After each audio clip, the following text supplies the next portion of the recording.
The first time I met Alex, I didn't think much of him. Just another guy looking for a cheap place to stay. He was confident, easygoing, the kind of person who could make friends in minutes. I, on the other hand, was quieter, more reserved, and careful about who I let in. But circumstances had pushed us together, and before I knew it, we were sharing an apartment. Living with Alex was like orbiting the sun, effortless, warm, and dangerously easy to fall into. He was the type to drape an arm around your shoulder mid-conversation, laugh too loud at his own jokes, and make you feel like the most interesting person in the room. Women loved him. He loved them back, or at least he enjoyed the chase. At first, I convinced myself that was all he was to me. A friend, a roommate, a source of casual companionship in an otherwise monotonous routine. But late nights stretched into early mornings, conversations grew deeper, and lines blurred in ways I didn't expect. He never hesitated to sprawl across my bed instead of his own when we talked, his head resting on my pillow as if it belonged there. Sometimes, when he laughed at something I said, his gaze lingered a fraction too long. It wasn't just the way he acted, it was the way I felt around him. The way my pulse kicked up when he leaned in close, the way his touch sent a quiet thrill through me, no matter how much I tried to ignore it. But I knew better than to mistake comfort for something deeper. Alex was straight. He'd made that clear countless times, whether through offhand comments about his type or the way he'd recount his latest dating misadventures.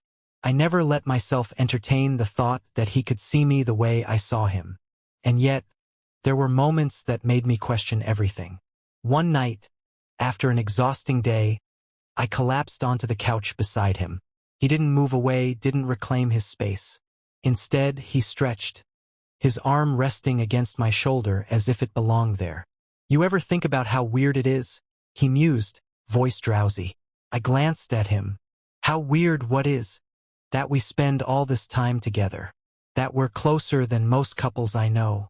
He laughed, a quiet sound, but something about it sent a shiver down my spine. I wanted to ask what he meant, to push for something more, but I didn't. Instead, I let silence settle between us, a space filled with questions neither of us was willing to answer. That night, as I lay awake in bed, I told myself it was nothing, just Alex being Alex, charming, affectionate, unknowingly cruel. But the thought nagged at me, refused to let go, because deep down, I knew something was shifting between us, and I wasn't sure I was ready for what came next. It started like any other evening. 2 roommates, a dimly lit living room, a movie playing in the background more for the sake of company than actual entertainment. The rain outside tapped lightly against the window, turning the space into a cocoon of warmth and familiarity. Alex lounged beside me on the couch, feet propped up on the coffee table, one arm draped lazily across the backrest.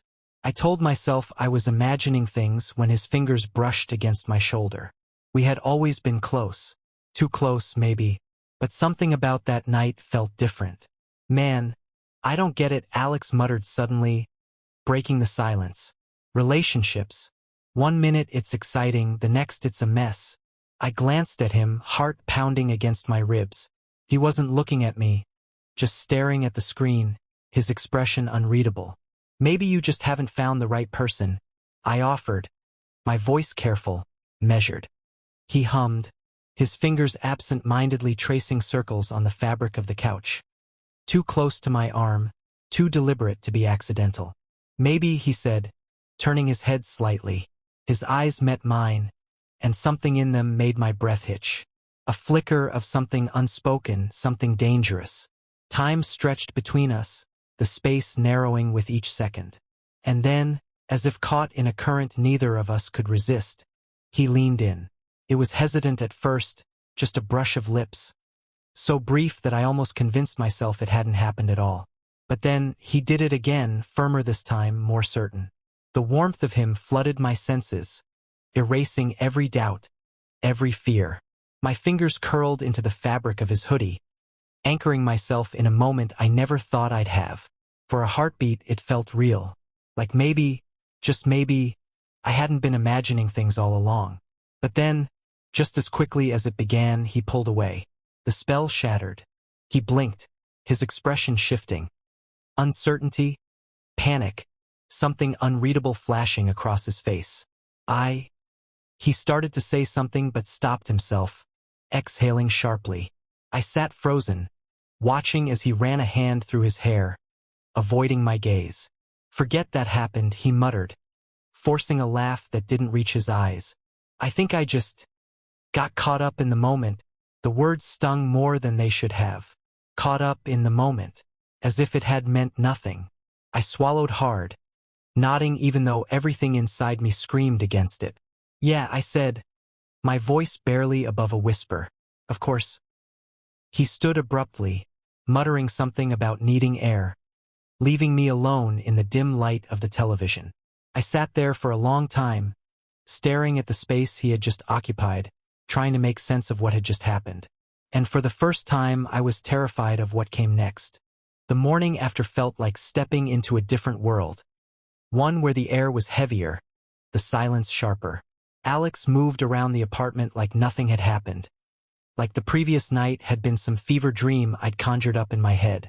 I waited for him to say something, acknowledgement, regret, clarity, anything, but it never came.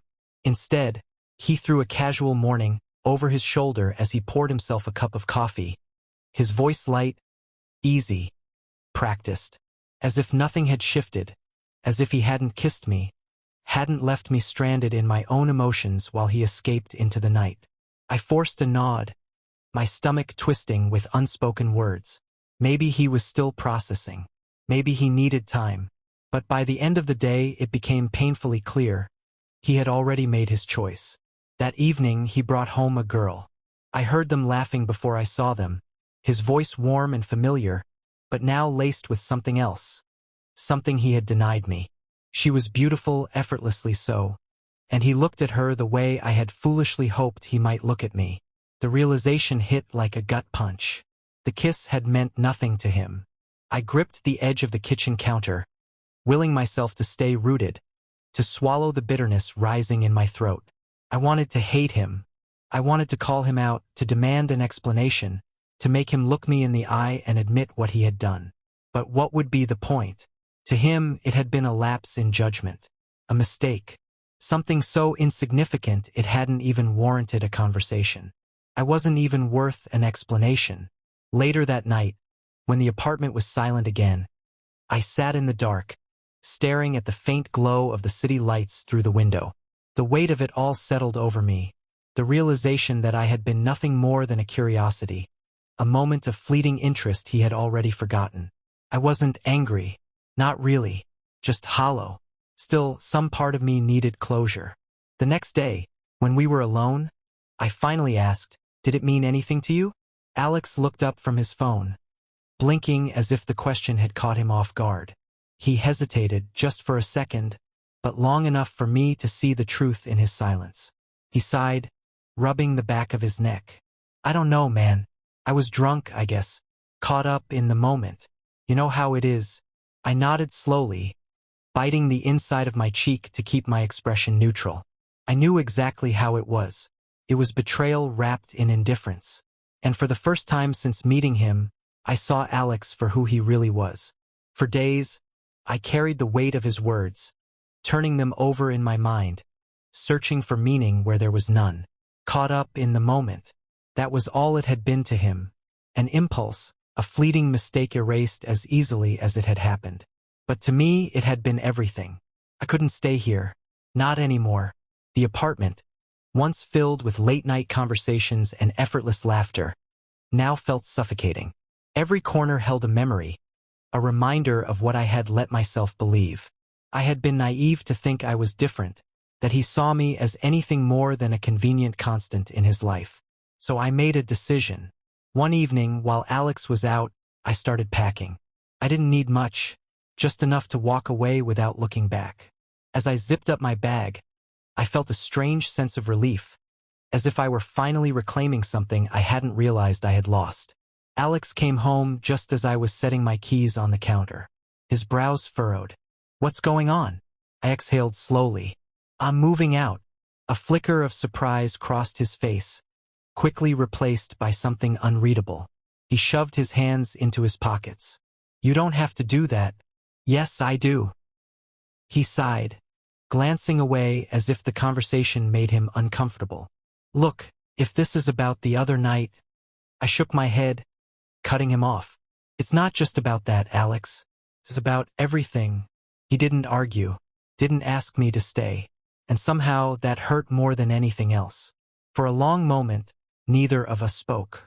The silence stretched, heavy and unrelenting. Then finally he nodded. I guess this is goodbye, then. I studied him, searching for something: regret, guilt, even the slightest trace of understanding. But all I saw was indifference, and that was all the closure I needed. With one last glance at the place that had once felt like home, I picked up my bag and walked out the door. Epilogue. Moving on wasn't easy. There were nights when the memories crept in, uninvited and relentless. When I caught myself reaching for my phone, tempted to text him, to pretend none of it had happened. But with time, the ache dulled. The weight of his absence became lighter, until one day, I woke up and realized I no longer missed him. Some people aren't meant to stay in our lives forever. Some people are lessons disguised as love. And in losing him, I found something far more important: myself.